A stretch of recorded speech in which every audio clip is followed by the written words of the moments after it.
कोई कीचड़ हमारे मन के भीतर भी हो गया होगा। पता नहीं कितनी सारी बातें आपको 6 दिन में सिखा दी गई है। अगर हमारे मन में कोई भाव नहीं जगा, मन में कोई प्रेरणा नहीं जगी, तो ये सारी बातें फिजूल है। इसलिए मैं कुछ बातें कहूंगा आपके बीच में। सामान्य जहांगीर साहब हमारे विद्वान केआरपी साथी, जैसा जहांगीर साहब ने अभी कहा कि सारे लोग बहुत विद्वान और अनुभवी हमारे केआरपी हैं। वास्तव में है क्या ऐसा? सारे केआरपी अच्छे थे क्या? चलिए, बहुत अच्छा, आपने ध्वनि मत से इस बात को स्वीकार किया है, तो हम मानते हैं कि हमारे केआरपी अच्छे हैं। मैं केआरपी से पूछता हूं कि क्या ये सारे शिक्षक अच्छे थे सर? 100%। बोले 100%। छापरवाल जी ने सर्टिफिकेट दे दिया है कि भाई ये 100% सारे कोटड़ी ब्लॉक के जितने भी शिक्षक हैं बहुत ही अच्छे हैं, श्रेष्ठ हैं, गुणी हैं, मेधावी हैं और इतने कर्मठ हैं कि कल तो संडे आ गया, परसों जब जाएंगे विद्यालय में तो जाते ही बिल्कुल एफएलएन का खड्डा खोदना शुरू कर देंगे। गड्ढा खोदने का मतलब है कि जाते ही ऐसा कुछ करेंगे कि लगेगा कि हाँ, हमारा जो प्रशिक्षण हुआ उसमें हमने बहुत कुछ सीखा और अब हम तैयार हैं, हम ऐसे सैनिक बन चुके हैं जिसको हमारे छापरवाल जी ने कहा कि शिक्षा वीर बना दिए हमने। अग्निवीर तो देश में बहुत बन रहे हैं, मगर हमने शिक्षा वीर बना दिए हैं, ऐसा महसूस किया जा रहा है।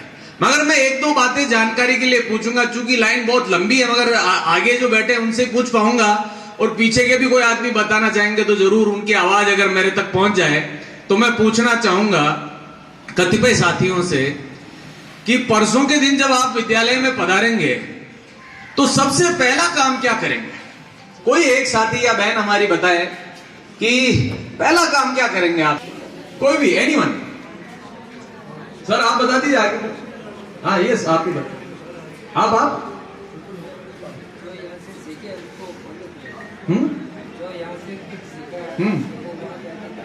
कैसे?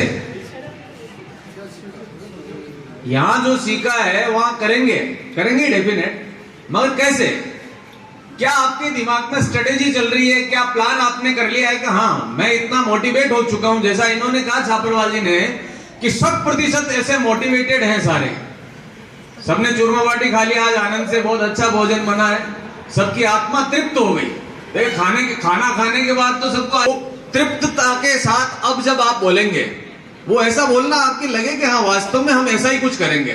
बताइए, अब बताइए। जैसे कोई एक्टिविटी करेंगे, जाते ही एक्टिविटी करेंगे अपन। बैठो आप।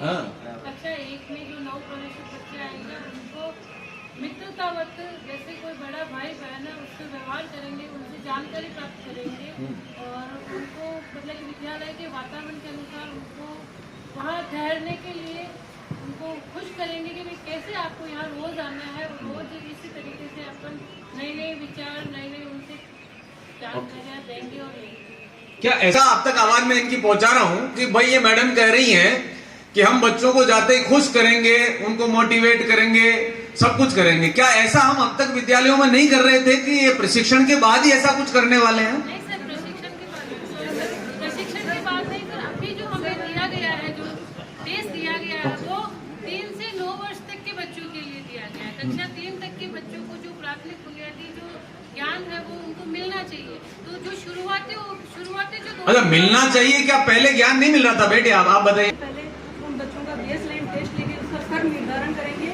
हाँ। और फिर उस स्तर के अनुसार उनका समूह बनाकर उनमें जो या हमारे को सिखाया वो उन्हें सिखाना शुरू करेंगे। चलिए देखिए, समय आपने यहाँ व्यतीत किया साथियों, आपके जीवन का बहुत महत्वपूर्ण समय था जो इस एफएलएन के लिए आपने खर्च किया है।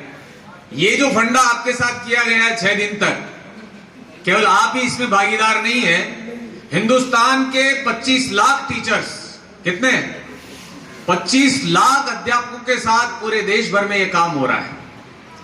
भारत सरकार को अचानक ऐसा क्या लग गया कि ऐसा काम होना चाहिए? ऐसा कैसे महसूस हुआ कि हमारे टीचर तो रोज जा रहे हैं, विद्यालय लंबे समय से खुल रहे हैं, ऐसा क्या अचानक हो गया कि सरकार को लगा कि त्वरित गति से ऐसे एफएलएन की ट्रेनिंग हमारे शिक्षकों के बीच में की जानी जरूरी है? अच्छा, कोरोना। चलिए, मैं अगर मैं कहता हूं कि कोरोना नहीं आता, हाथ भी खड़े मैं आपके सुनता जा रहा हूं, है ना, कोरोना नहीं आता तो भी FLN की ट्रेनिंग तो होती, और क्या कारण है बताइए। हाँ बोलिए।